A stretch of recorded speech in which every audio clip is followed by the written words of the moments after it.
지금 첫 번째 방인데요. 319호. 맞죠? 맞나요? 네, 319 임수범 작가의 방입니다. 제가 작가님 이름은 말씀드렸지만 그래도 본인 소개 한번 부탁합니다. 안녕하세요. 저는 광주에서 회화 작업을 위주로 작업하고 있는 임수범이라고 합니다. 네. 이렇게 호텔에서, 오래된 호텔에서 전시를, 아트페어를 해보니까 어때요? 오늘 첫날이긴 한데. 저도 페어 자체의 경험도 많이 없기도 하고 사실 이제 막 작업을 시작하게 된 시기니까 그래서 페어를 한다는 것 자체도 너무 신기했는데 광주에 사실 저도 여기서 누리던 세대의 사람들이 아니어가지고 이렇게 오래되고 좀 레트로한 가구가 엄청 있는 곳을 처음 와보거든요. 그래서 너무 신기하기도 했고 그런 DP들의 요소들을 엄청 잘 재밌게 구성한 것들이 재밌었던 것 같아요. 보통 이제 작업을 하고 전시를 하는 공간하고는 많이 다르잖아요. 네네. 그래서 뭐 DP하거나 혹은 전시 준비할 때, 페어 준비할 때 힘든 점은 없었는지? 사실 저는 진짜 작업을 열심히 하고 작품을 내는 거에서만 거의 그쳤기 때문에 제가 힘들다기보다는 사실 기획해 주신 선생님이 정말 고생이 많으셔가지고 저는 좀 편하게, 마음 편하게 작품을 출품할 수 있었습니다. 사실 그게 또 기획자의 역할이고 네. 그리고 또 작가와 기획자가 소통이 잘 돼야 하고 또 여기 다 90년대생들이어가지고 네. 그런 부분이 좀 재밌는 것 같아요.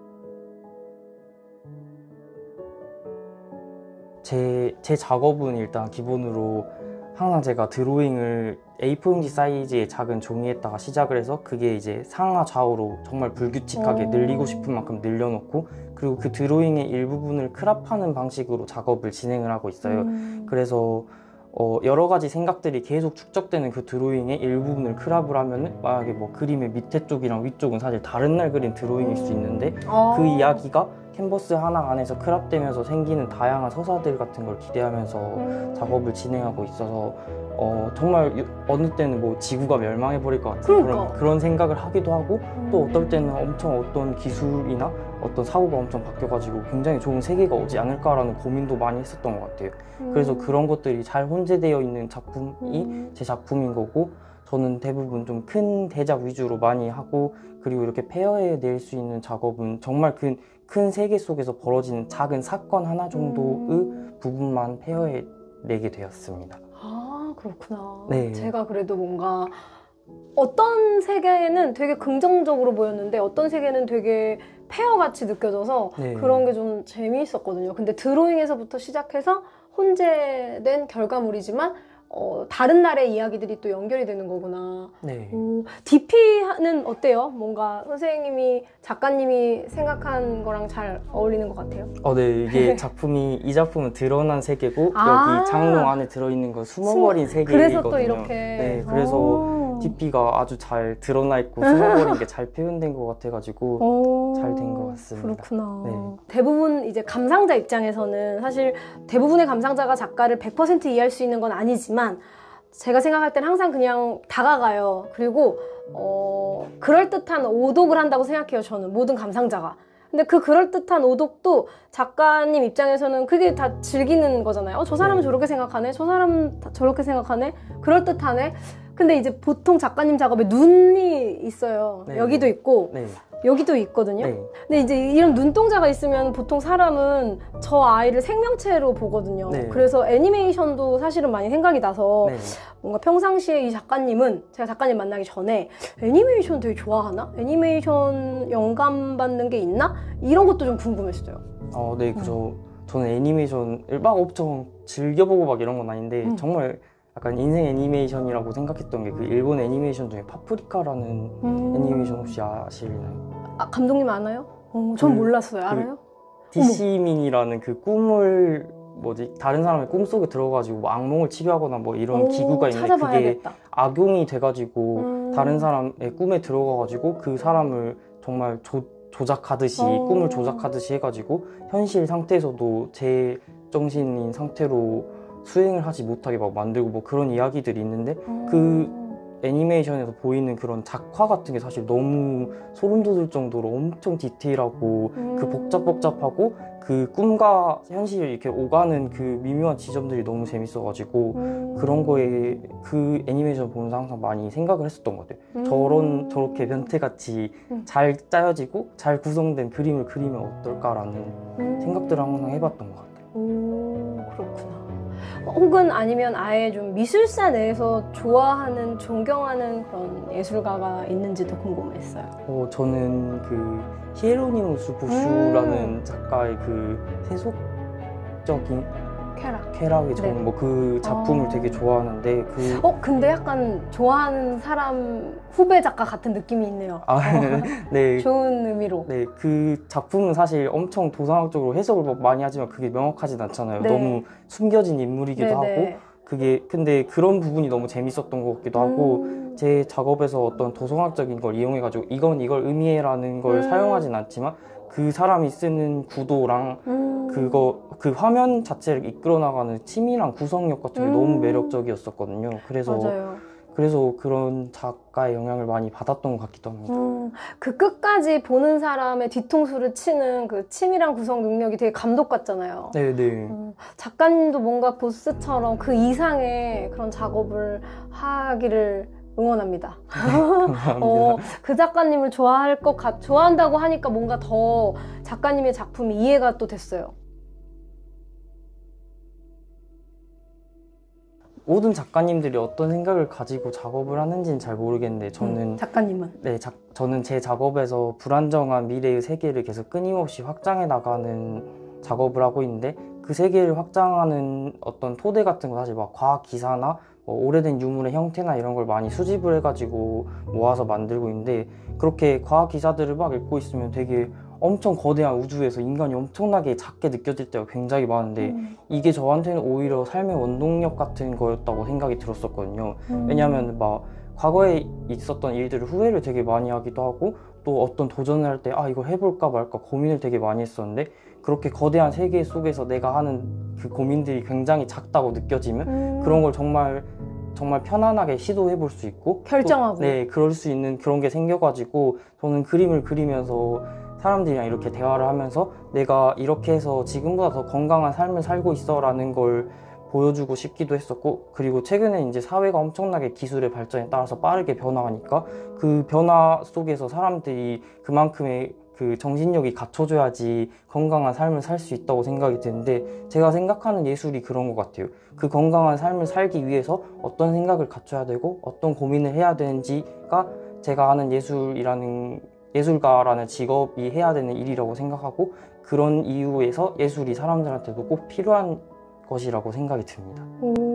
너무 준비한 답인 것처럼 너무 멋있게 말해줘서 근데 제가 진짜 좋아하는 노래 가사의 일부인데 이 넓은 우주 먼지 같은 나라는 가사가 있어요. 네. 제가 러브홀릭의 가사인데 제가 그 문장을 너무 좋아해가지고 근데 보통 저는 이 가사를 듣고 이렇게 넓은 우주에 먼지 같은 나는 초라해 하면서 허무주의로 빠졌는데 작가님은 진짜 너무 멋있는 게 이렇게 젊은데 저보다 훨씬 동생인데 이렇게 우주가 넓기 때문에 나는 되게 작기 때문에 내가 하는 이런 작은 걱정과 후회나 앞으로의 도전들이 사실상 별거 아니니까 더 해봐야지라는 게 오히려 저한테는 되게 좋은 선배님 같다.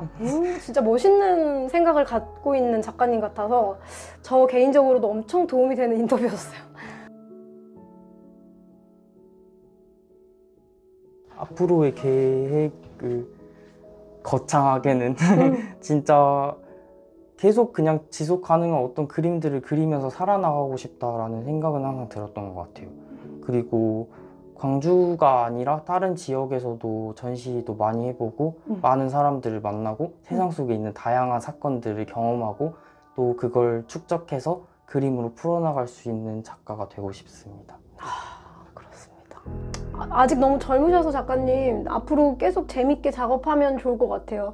작가님만 포기를 안 하면 예술은 작가님을 포기 안 하니까 기간이 너무 앞으로 엄청 길어가지고 근데 작가님이 그림보다 훨씬 작가님의 인터뷰를 들었을 때 작업이 훨씬 더 와닿아서 되게 좋았던 것 같아요. 진짜요? 감사합니다. 감사합니다. 네. 안녕하세요. 네, 작가님 자기소개 먼저. 안녕하세요. 저는 광주에서 활동하고 있는 강지수라고 합니다. 네. 반갑습니다. 일단은 이렇게 오래된 역사가 있는 호텔에서 아트페어를 해보니 오늘 첫날이긴 하지만 네, 어떤 기분, 맞아요. 뭔가 다른 전시와 다른 점 이런 것 같아요. 여기 공간이 되게 오래된 공간이잖아요. 오래된 공간인 만큼 어렸을 때 가족들끼리 추억이 있는 공간이기도 해요. 여기가 금수정 호텔인데 이게 한정식 집을 유명하다고 네, 하더라고요. 유명하더라고요. 그래서 가족들끼리 어린 시절에 여기를 자주 와서 외식을 했던 기억이 있는데 굉장히 어릴 때여가지고 좀 몇십 년 만에 와서 여기서 좀 그림을 또 그리게 될 줄은 생각도 못했거든요. 그래서 좀 새롭기도 하고 네, 그렇구나. 감회가 새롭습니다. 네, 제가 오기 전에 포트폴리오를 봤는데 평상시에는 사실 사이즈가 큰 작업들을 많이 하시고 직접 작가님을 뵀을 때는 상당히 뭔가 이렇게 여려 보이시고 그래서 체력적인 그런 부분들은 어떻게 이겨내시고 계신지. 그 큰 작업이 주는 그 매력이 따로 있는 것 같은데 제가 지금까지 가장 크게 했던 사이즈가 200호거든요. 근데 그 200호 그 에스키 단걸 기반으로 이제 평면 작업에 옮겼을 때 좀 물감을 좀 일단은 본적으로 좀 두껍게 올리고 이제 스크래치 아까 말씀드렸던 긁어서 하는 기법을 한다고 했는데 그걸 계속 이제 또 그 위에 칠하고 말리고 또 긁고 칠하고 긁고 하는 그런 행위를 계속 반복하게 되거든요.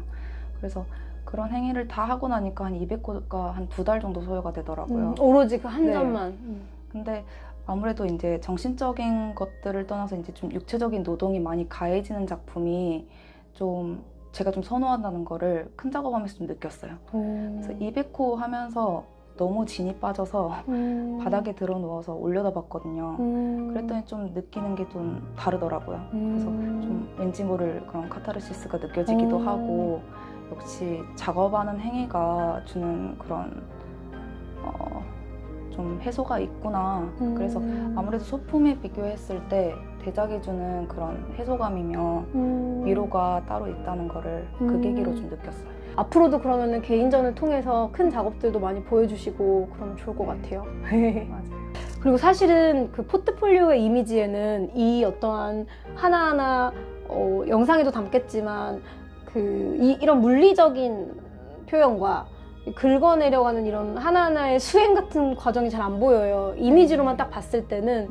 그래서 약간 실제로 보면은 훨씬 노동이 많이 들어가는 작업이기도 한데 요즘 사실 젊은 작가들이 이런 식의 작업을 많이 안 하는데 작가님의 작업은 사실은 젊은 작가라기보다는 오히려 상당히 마스터들의 작업으로 보이기도 해서 보통 이제 작업을 할 때 이제 뭐 작가님들마다 다 다른데 이런 작가님의 주된 작업이 시작된 어떠한 시기나 뭐 계기 이런 것들도 좀 궁금해요. 좀 작품 일단 좀 가장 원초적으로 접근을 해보자. 가장 어릴 때 유년기 시절에 했던 그런 작업 방식이 앨범을 보다가 발견했거든요. 근데 작가님의 네. 어린 시절. 근데 유년기 시절에 뭐 스크래처 기법이라고 하잖아요. 맞아요. 물감을 두껍게 올리고 그 위에 이제 긁어서 뾰족한 도구를 이용해서 긁어서 하는 그런 기법들을 발견하고 뭔가 다시 유년기 시절로 한번 돌아가는 기법을 한번 해보자. 그전에는 그냥 평면 위에 물감을 두껍게 올리고 붓으로 얹는 그런 식으로 그냥 일반적인 기법을 썼는데 좀 붓 말고 다른 도구를 이용해서 작업을 한번 진행해보고 싶다는 생각이 들어서 그 이후로 좀 긁어서 작업을 하게 됐어요. 네. 근데 사진이랑 너무 달라서 반드시 실제로 봐야 되는 작품류의 하나인 것 같아요. 왜냐면은 저는 요즘엔 인스타그램으로 많은 분들이 작가의 작품을 접하는데 먼저 사실은 사진이나 인스타그램이 절대 표현할 수 없는 작품들이 세상에 진짜 많다고 생각해서 실제로 작품을 보면 전혀 다른 경우가 많은데 미술사에도 그런 작가들이 너무 많잖아요. 네. 근데 여전히 그런 작가가 유효하다. 그것을 많이 느꼈어요. 들어오자마자 왜 사진이랑 너무 다르지? 이렇게 해서 작가님 작품은 실제로 봐야지 아까 전에 저처럼 왜 사진이랑 다르지? 이런 후기가 있을 것 같은데 이제 제가 생각할 때는 저도 책을 쓰니까 사실 작가도 내 책을 읽은 후에 후기를 찾아보거든요. 정말 열심히. 네.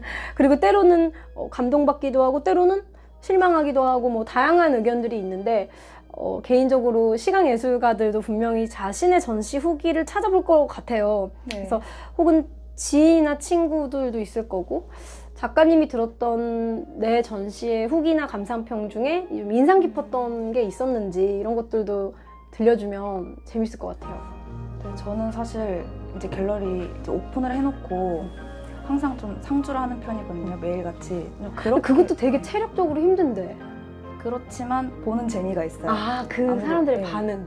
관람객분들이 왔다 갔다 하시면서 보시는 모습이 또 느껴지는 게 항상 다르고 그래서 그때그때마다 느껴지는 게 좀 달라서 좀 아무래도 무조건적으로 상주를 하는 게 맞구나라는 게 좀 생각이 들더라고요. 근데 약간 생각보다 거창한 그런 감상평보다는 제가 그동안 직전에 했던 그 작품에 특정 인물을 놓고 제가 생각을 했거든요. 근데 그게 어머니인데 약간 원초적으로 접근을 해서 어머니의 그 자궁 속에 있는 형상들을 한번 상상의 나래를 펼쳐보자. 그 자궁 안에 있는 세포들을 좀 패턴화시켜서 본격적으로 좀 패턴 시리즈를 만들어보자 라고 생각을 한 게 불과 얼마 안 되는데 아무래도 보시는 분들은 자궁의 현상이라고 하니까 어머니를 자연스럽게 떠올리시더라고요.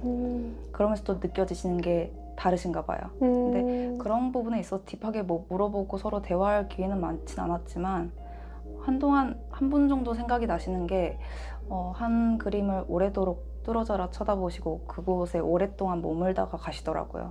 가시면서 그냥 나직이 위로받고 갑니다라는 그 말 한마디가 오히려 저한테는 좀 위로가 됐던 순간이었던 것 같아요. 그래서 그게 좀 오래도록 장상에 남아서 좀 그림을 그리는 데 있어서 동력이 됐어요. 네, 지금까지 한 2, 3년가량을 꾸준히 1년에 한 번씩은 무조건 개인전을 하자라는 게 이제 제 인생의 좀 목표였어요. 네. 네. 근데 주변에서는 1년에 꼭 한 번씩 해야 될 이유가 뭐가 있냐 그냥 좀 진득하게 하면 되지 이랬더니 전 좀 목표치를 정해놓고 해야지 좀 발견하는 속도가 빠르더라고요. 사람마다 다르긴 하겠지만 그렇게 해서 계속 진행을 해왔는데 그래서 올해도 개인전을 10월에 다음 달 네, 하게 됐어요. 그래서 근데 줄곧 계속 광주에서 해왔는데 이번에는 좀 다른 타지에서 하고 싶다는 생각이 들어서 어떻게 청주에서 하게 됐습니다. 청주 어디서 해요? 길가온 갤러리라고. 그럼 당장 지금 시간이 얼마 안 남았는데 엄청 바쁜 시기겠어요? 지금 한참 이제 끝나고 운송만 앞두고 있어요. 그래서 홍보하는 시기여서 마침 인스타그램으로 네. 청주에 사는 분들과 혹시 청주에 내려갈 분들은 꼭 들려서 기간 인스타그램으로 확인하면 나오죠? 올려놓으셨죠? 10월 3일부터 10월 31일 한 달간? 네네. 좋습니다. 앞으로 작가님의 개인전이나 또 다른 기회를 통해서 좀 큰 작업들을 꾸준히 만나보기를 희망하면서 인스타그램이나 이런 걸 통해 개인전 소식을 또 전달해 드리겠습니다. 감사합니다, 작가님. 감사합니다. 네. 네, 안녕하세요, 작가님. 여기 화면 보시고 자기소개 한번 부탁드립니다. 안녕하세요. 저는 광주에서 그림을 그리고 있는 강부연이라고 하고요. 지나친 풍경을 돌아보면서 작은 풍경 그림들을 지금은 그리고 있어요. 오늘이 첫날인데 해보니까 좀 어떤지 느낌 이런 거 간단히 얘기해 주시면 좋을 것 같아요. 여기 처음 왔을 때 그래도 이 방이 제가 느끼기에는 벽지도 무늬가 별로 좀 무난하고 여기 뒤에 소파도 있고 좀 보자마자 마음에 들었던 방이에요. 그래서 천천히 DP를 했거든요. 그래서 되게 재밌는 작업이었어요. 생각하면서 DP하고 네. 고치고. 네. 풍경을 주로 많이 그리시는데 뭔가 특별히 어떤 풍경, 어떠한 시간, 어떠한 공간을 좋아하시는지 그런 것들에 대해서 궁금해요. 주로 이동 중에 마주치는 풍경들을 그림으로 그리고 있는데 걷거나 차에 타거나 아니면 자전거를 타거나 그러다가 마주치는 풍경에서 너무 예쁘다 이런 순간에 핸드폰을 들어서 사진을 찍어요. 그리고 나서 이제 작업실에서 그 핸드폰에 있는 사진들을 보다 보면 주로 노을이 있는 풍경이나 아니면 전봇대 차들이 좀 지나가는 풍경? 그런 풍경을 제가 좋아하는 것 같더라고요. 그럼 이 사진들이 그럼 작가님이 다 찍은? 네, 맞아요. 그래서 같이 DP를 하셨구나. 네.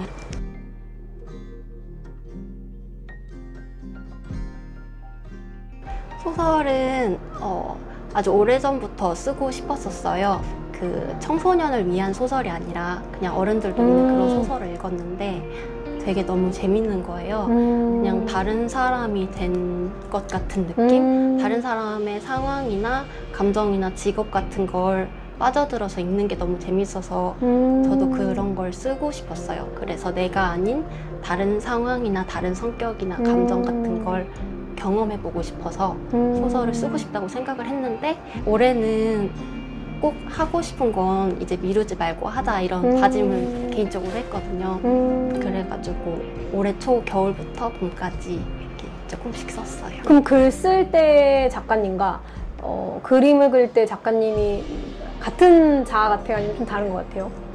같은 것 같아요. 저는 계속 다루고 싶은 주제는 사랑과 감정을 다루고 싶거든요. 그래서 사실 이 풍경을 그리는 거는 제가 다루고 싶은 주제를 어떤 재료를 어떤 식으로 표현해야 될지 계속 찾고 있는 중이에요. 궁극적으로 잘 해내고 싶은 건 사랑이나 감정 같은 눈에 보이지 않는 걸 그 그림을 보자마자 진짜 좋다 이렇게 그리고 싶어요. 그러면은 어떻게 보면 이 질문은 좀 추상적이지만 이 시대에 예술가로 살아간다는 것이 작가님에겐 어떠한 의미이고 어떠한 예술가가 되고 싶은지 이런 이야기가 좀 듣고 싶었어요. 진부하긴 하지만 끊임없이 계속 성실하게 움직여야 되는 것 같아요. 예술가는 특히 더 자기 자신이 스스로 해야만 하는 거잖아요. 그래서 더 용기를 내고 계속 시도하고 계속 성실하게 저 같은 경우엔 손을 움직이고 눈을 움직이고 뭔가 수많은 자극이 있지만 그런 자극에 물려지지 않고 느끼는 걸 충분하게 느끼고 또 표현하고 그렇게 살아야 되는 것 같아요. 그리고 이제 마지막 질문인데 앞으로의 뭐 계획 이런 것들 뭐 전시도 좋고 뭐 프로젝트도 좋고 그런 것들을 좀 소개해 주시면 이 영상을 보는 분들도 도움이 되지 않을까. 앞으로는 내년이나 내후년쯤에 개인전을 생각하고 있어요. 아직 개인전은 한 번도 안 했거든요. 그래서 이런 풍경을 계속 그리고 제가 아까 말씀드렸듯이 사랑과 감정을 계속 표현하고 싶은데 그거를 좀 함께 전시를 하고 싶어요. 내년이나 내후년에 네. 개인전을 준비를 하면서 또 그때는 작가님이 어떻게 발전했을지를 이 영상을 보는 분들이 함께 기다려 주시면 좋을 것 같습니다.